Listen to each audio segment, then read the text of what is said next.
All right. Big shout out to Browday. There's been a patch, a surprise patch, which has just gone live in Marvel Snap, but we're talking about the data mines. We've got Annihilus, 5 energy, 8 stats. On reveal, your cards with 0 or less power switch sides. Destroy those that can't. Your cards with 0 or less power switch sides. Destroy those that can't. Okay. So this is saying, for example, like let's say you've got a 0 cost card or a hobgoblin or like the hood, for example, and it can't swap, like it's blocked the other side, it just gets destroyed. This is going to be amazing with the hood. This is going to be amazing with Sentry. Oh my god, it's Sentry payoff.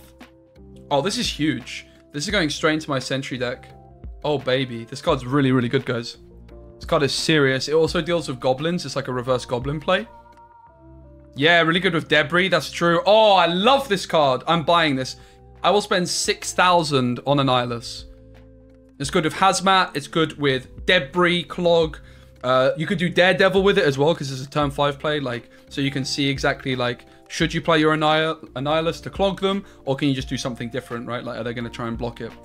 Really, really cool card. I can definitely see Daredevil, Viper, Annihilus, Sentry being a thing.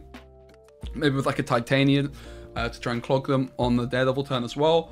I need this card in my life. We don't know when it's going to be out. All right, up next we have Martyr, a 2 cost card with 6 stats. That's a new record. That's the highest stats on a 2 cost card we have, I do believe. At the end of the game, move to a location that loses you the game if possible.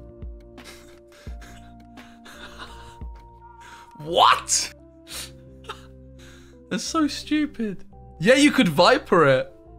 That sounds pretty bad. This card is so cool. So, okay, like, how are you actually supposed to play this card? With 0. 0 is actually how you're supposed to go about playing Martyr. Alternatively, you fill your board, right? You fill your board with something like Dazzler's chat saying, and then it's not going to be able to move anywhere, right? So they're like the main 2 things. You could Viper it, which sounds funny, but also pretty bad because you're still giving your opponent 6 stats, right? Like, okay, it can move to a location that loses you the game, but it's still 6 stats. It's like not going to be good. So any other thoughts on this one? I mean, I think 0 is the most obvious application for Martyr. Tribunal, yeah, that's fair. With Tribunal, like it moving isn't going to be relevant, so you could play it with Living Tribunal. It's stats for Destroy, yeah, that's also fair. You could Venom it up. Keep him coming, chat. This is a good job.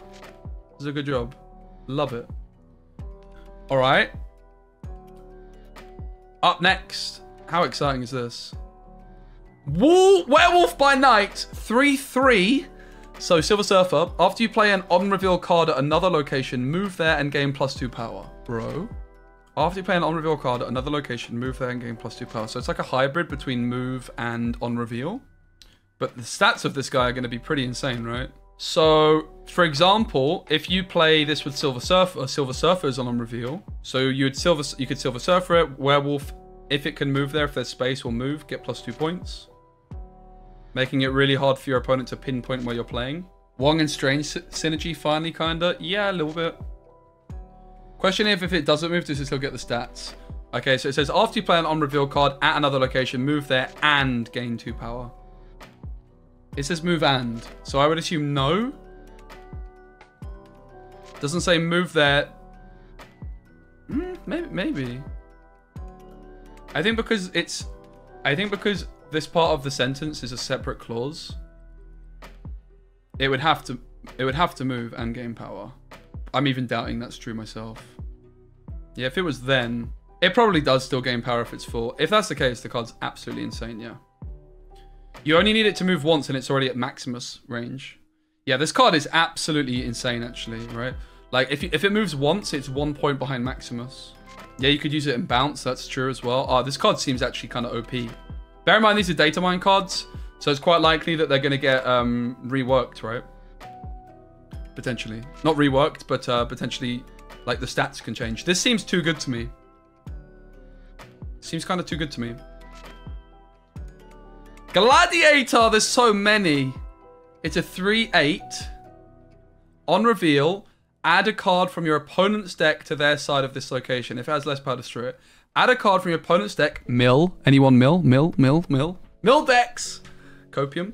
One day, mill will be a thing in Marvel Snap, but Add a card from your opponent's deck to their side of this location. If it has less power, destroy it. Huh. That's really interesting. Yeah, this seems pretty insane. Importantly, Chavez is winning. The other important thing with Gladiator is that he doesn't die if you low roll. And it's 8 stats for 3. So, another thing that you can do with Gladiator here is in a Silver Surfer deck, maybe even with the Werewolf, right? You can play Gladiator into a location which is already full for your opponent. And then it's just a better Maximus, right? Yeah, and you can put it into your Cosmo lane. That's a really good point. You can zero Cosmo. This card seems insane, yeah. Yep. Silver Surfer with Cosmo. Then again, Werewolf by the Night is kind of anti-Cosmo, you could argue, right? Uh-oh, Raven's got something. You Wong this? So you Wong Gladiator. Yeah, I actually like it. This is actually the first legit mill card, right? I think. A lot of the other mill cards just put stuff in hand. Like Yondu is also a legit mill card because it just gets rid of it. But this, yeah, you could Shuri it. Yeah.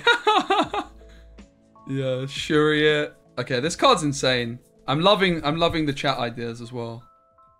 Really, really loving the chat ideas. All right, is that it all? We've got spells. Oh my god. Nico Imonaru. 1/2. On reveal, after you play your next card, cast a spell. The spell changes each turn. What? What? Okay. Let's see what the spells are. So it's after you play your next card, cast a spell. So this is going to happen once. But you can play Nico on a different turn to get a different spell. I guess they're going to be randomized rather than in order. After you play your next card, it becomes a demon. So that's one spell. So you could turn your Wasp into a demon with Nico. Pretty cool. After you play your next card, destroy it and draw 2 cards. That could be obviously very insane in a destroy deck. You play something like Bucky and draw 2 cards. I mean, that is actually insane value for a 1 energy card. Like, best card in the game. Yeah, drawing 2 cards is insane. Okay, this card is dangerous. Drawing 2 cards, that's 1/6 of your deck. Right? We're talking like nearly 20% of your deck. It's like 15, 18%, something in that ballpark. Holy moly. After you play your next card, move it 1 location to the right. Finally, a way of moving something to the right. There's some more spells. After you play your next card, give it +2 power. So that will be a 4 for 1. It's like a kind of Forge play as well. Would work with Deadpool.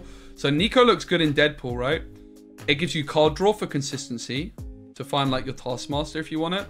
It gives you points on Deadpool. It gives you a destroy trigger, which is insane for 1 cost. Nico Deadpool is definitely looking serious. After you play your next card, replace that card's location. It can deal with locations.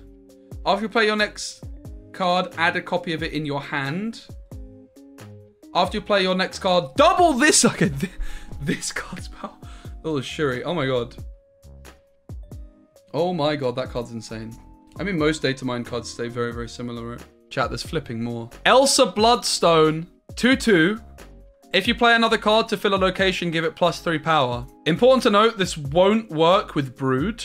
And it won't work with Mr. Sinister. So what are you looking to play to fill a location? Ah, chat. Okay, there's a key thing with this card. It's not a 5 for 2. It's a lot more. It's a lot more. Oh my god, this card's insane with Kitty, bro. Bro. Yeah. Like, oh god, this is actually disgusting with Kitty. Like, borderline broken. I don't think this card gets printed in its current... This is way too strong. This is way too strong. Because this is not just a one-time ability, right? Raven's maybe, like, what Raven's thinking there is that, like, you can only get +3 power 3 times, similar to Spider-Man 2099, right? But no, he just wants. But my feeling is if you like Kitty to fill and then Kitty and Kitty, is she getting +3 each time? How are you guys interpreting the card text? Because that's how I interpret it, but that sounds way too OP, right? It must be cap in each lane. Even then, that's 11 for 2. which is insane. This card seems OP. Card looks OP as hell. And next we have Man-Thing 4/5. Ongoing. 1, 2, and 3 cost cards here have -2 power. This is going to be potentially very good in a Serra control deck. It has Zabu synergy as well, so you could potentially be paying just 2 for this on turn 6. Yep, rocks a minus power. Yep, good against Surfer.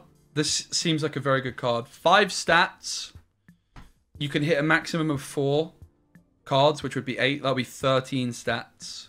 Most likely it's going to be more like 11 or 9 though. Seems pretty cool. It seems pretty balanced. I like it. It's ongoing, so there's maybe some synergy there. Yeah, Luke Hazmat. Oh, so you can onslaught it as well, right? I hadn't even thought about that. Card seems good. Miss Marvel. We've seen this one ages ago, right? This one's been around for ages, I think, but we've never seen the art. 4/5. Adjacent, ongoing. Adjacent locations where your card have unique... Wait, this changed. This wasn't how she was working before.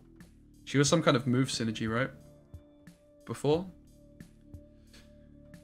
Ongoing, adjacent locations where your... And Miss Marvel is the battle pass for next month, I believe. Or the month after.